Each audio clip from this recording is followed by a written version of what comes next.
আজকে আমরা শুক্রবারের একটি বিশেষ আমলের কথা আলোচনা করব।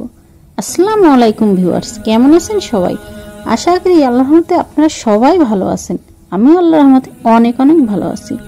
ভিউয়ার্স, আপনি যদি আমার চ্যানেলে নতুন হয়ে থাকেন তো চ্যানেলটি সাবস্ক্রাইব করার অনুরোধ রইল। আর যদি সাবস্ক্রাইব করে থাকেন তো আপনাকে অসংখ্য ধন্যবাদ। শুক্রবার মানেই গরিবের হজের দিন, ঈদের দিন, আনন্দের দিন। হযরত মুহাম্মদ সাল্লাল্লাহু আলাইহি সাল্লাম বলেছেন, দিনসমূহের মধ্যে জুমার দিন শ্রেষ্ঠ এবং তা আল্লাহর কাছে অধিক সম্মানিত। ইবনে মাজাহ 1084। তাই ইসলামে জুম্মার দিন একটি মর্যাদাপূর্ণ দিন। জুম্মার দিন আসরের পরে দোয়া কবুল হয়।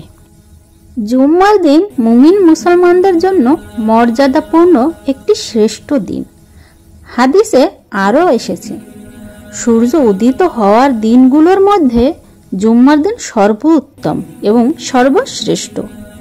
এই দিনে আদম আলাইহিস সালামকেও সৃষ্টি করা হয়েছে। জুম্মার দিনে তাকে জান্নাতেও প্রবেশ করানো হয়েছে এবং এই দিনে তাকে জান্নাত থেকে বের করা হয়েছে। মুসলিম 854। হাদিসের ঘোষণা অনুযায়ী জুম্মার দিনের আসরের সময়টি খুবই গুরুত্বপূর্ণ। এ সময় মুমিনদের জন্য বিশেষ কিছু আমলের কথা এসেছে হাদিসে।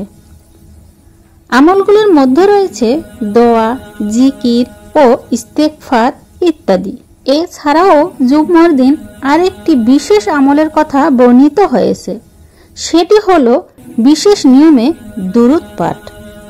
হযরত আবু হুরায়রা রাদিয়াল্লাহু সাল্লাম আনহু বর্ণনা করেছেন, আল্লাহর রাসূল সাল্লাল্লাহু আলাইহি সাল্লাম ইরশাদ করেন, যে ব্যক্তি জুম্মার দিন আসর নামাজের পর ওই স্থানে বসা অবস্থায় 80 বার দুরূদ পাঠ করবে, তার 80 বছরের গুনাহ মাফ হবে এবং 80 বছরের নফল ইবাদতের সওয়াব তার আমলনামায় লেখা হবে। আফদালুস সালাওয়াত 26।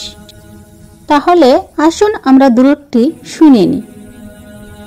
আল্লাহুম্মা সাল্লি আলা মুহাম্মাদিনি নাবিয়িল উম্মি ওয়া আলা আলিহি ওয়া সাল্লিমু তাসলিমা।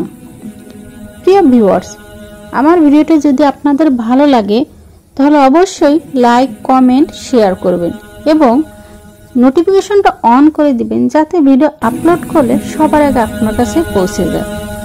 আর অবশ্যই আমার চ্যানেলটি সাবস্ক্রাইব করে আমার পাশে থাকবেন এবং বেল আইকনটি প্রেস করে দিবেন। আবার দেখা হবে নতুন কোনো ভিডিওতে। সেই পর্যন্ত আপনারা সবাই ভালো থাকবেন, সুস্থ থাকবেন এবং আমার জন্য দোয়া করবেন। আর আপনাদের জন্য অনেক দোয়া ও শুভকামনা রইল। আল্লাহ হাফেজ। আসসালামু আলাইকুম ওয়া রাহমাতুল্লাহি ওয়া বারাকাতুহু। আল্লাহ সবাইকে আমলটি করার তৌফিক দান করুন। আমিন।